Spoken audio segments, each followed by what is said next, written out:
You, John Fitzgerald Kennedy, do solemnly swear I, John Fitzgerald Kennedy, do solemnly swear that you will faithfully execute the office of President of the United States that I will faithfully execute the office of President of the United States and will, to the best of your ability, and will, to the best of my ability, preserve, protect, and defend the Constitution of the United States. preserve, protect, and defend the Constitution of the United States. So help you God.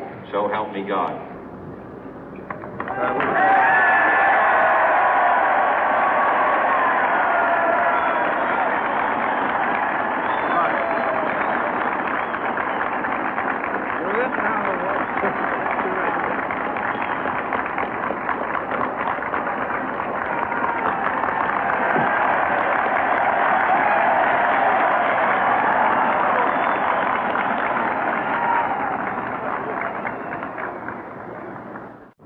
Vice President Johnson, Mr. Speaker, Mr. Chief Justice, President Eisenhower, Vice President Nixon, President Truman, Reverend clergy, fellow citizens.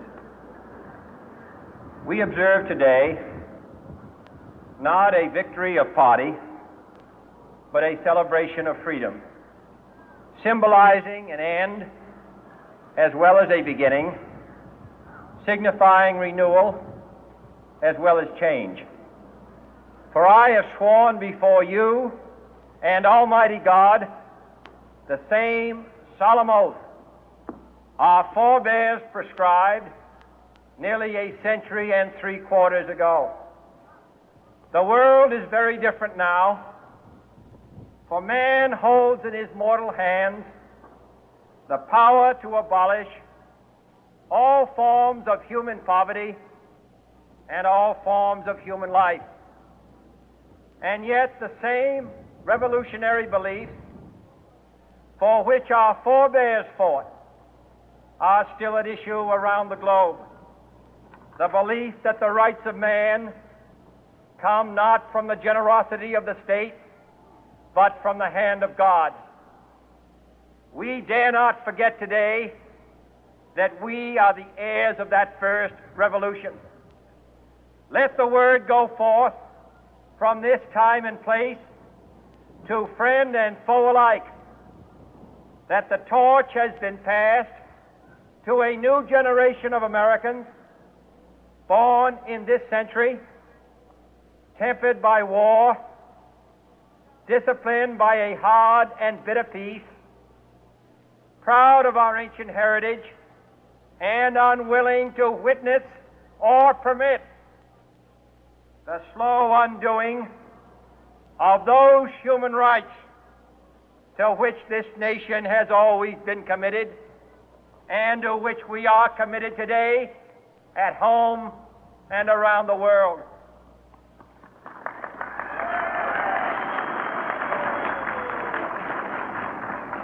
Let every nation know, whether it wishes us well or ill, that we shall pay any price, bear any burden, meet any hardship, support any friend, oppose any foe to assure the survival and the success of liberty.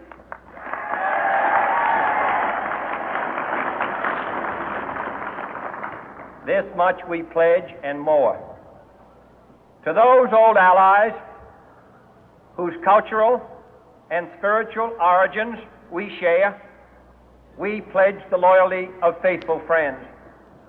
United, there is little we cannot do in a host of cooperative ventures. Divided, there is little we can do, for we dare not meet a powerful challenge at odds and split asunder. To those new states whom we welcome to the ranks of the free, we pledge our word that one form of colonial control shall not have passed away, merely to be replaced by a far more iron tyranny. We shall not always expect to find them supporting our view, but we shall always hope to find them strongly supporting their own freedom, and to remember that in the past, those who foolishly sought power by riding the back of the tiger ended up inside.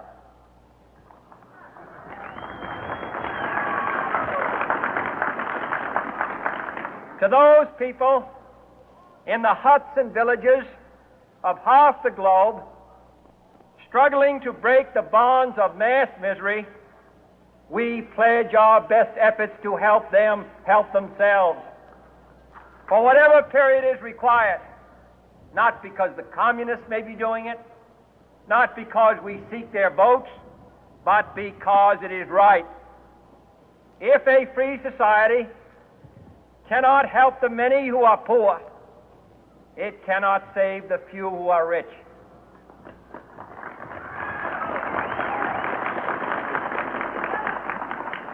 To our sister republics south of our border, we offer a special pledge to convert our good words into good deeds, in a new alliance for progress, to assist free men and free governments in casting off the chains of poverty.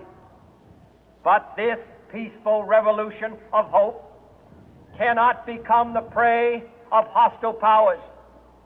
Let all our neighbors know that we shall join with them to oppose aggression or subversion anywhere in the Americas. And let every other power know that this hemisphere intends to remain the master of its own house.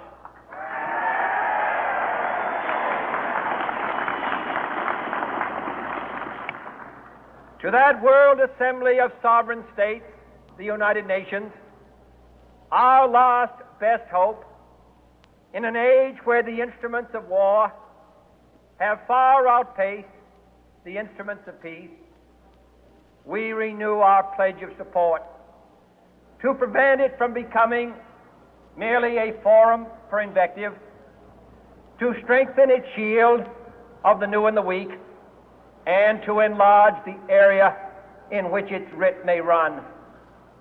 Finally, to those nations who would make themselves our adversary, we offer not a pledge, but a request that both sides begin anew the quest for peace. Before the dark powers of destruction, unleashed by science, engulf all humanity in planned or accidental self-destruction, we dare not tempt them with weakness, for only when our arms are sufficient beyond doubt can we be certain beyond doubt that they will never be employed. But neither can two great and powerful groups of nations take comfort from our present course, both sides overburdened by the cost of modern weapons, both rightly alarmed by the steady spread of the deadly atom, yet both racing to alter that uncertain balance of terror that stays the hand of mankind's final war. So let us begin anew, remembering on both sides that civility is not a sign of weakness, and sincerity is always subject to proof. Let us never negotiate out of fear, but let us never fear to negotiate.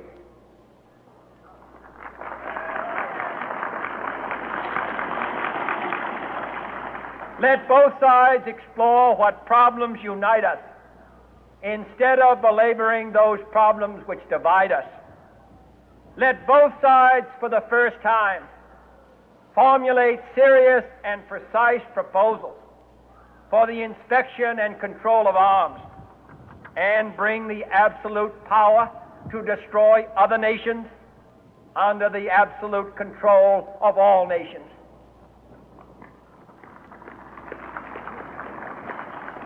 Let both sides seek to invoke the wonders of science instead of its terrors. Together, let us explore the stars, conquer the deserts, eradicate disease, tap the ocean depth, and encourage the arts and commerce.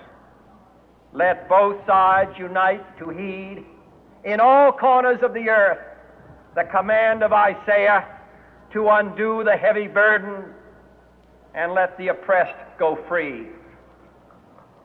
And if a beachhead of cooperation may push back the jungle of suspicion, let both sides join in creating a new endeavor, not a new balance of power, but a new world of law, where the strong are just and the weak secure and the peace preserved. All this will not be finished in the first 100 days, nor will it be finished in the first 1,000 days, nor in the life of this administration, nor even perhaps in our lifetime on this planet. But let us begin.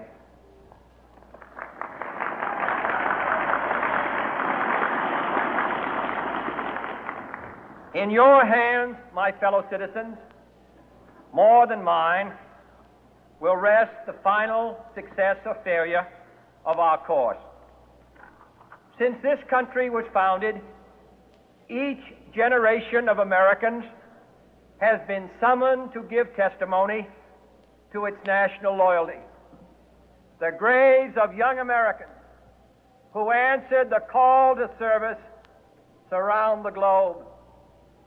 Now the trumpet summons us again, not as a call to bear arms, though arms we need, not as a call to battle, though in battle we are, but a call to bear the burden of a long twilight struggle, year in and year out, rejoicing in hope, patient in tribulation, a struggle against the common enemies of man, tyranny, poverty, disease, and war itself.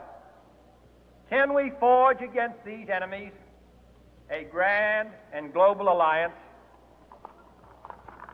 north and south, east and west, that can assure a more fruitful life for all mankind? Will you join in that historic effort?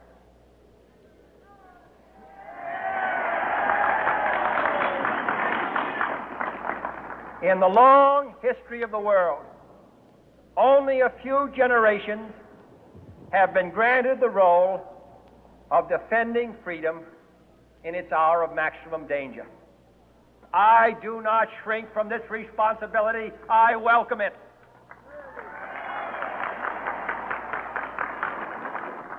I do not believe that any of us would exchange places with any other people or any other generation.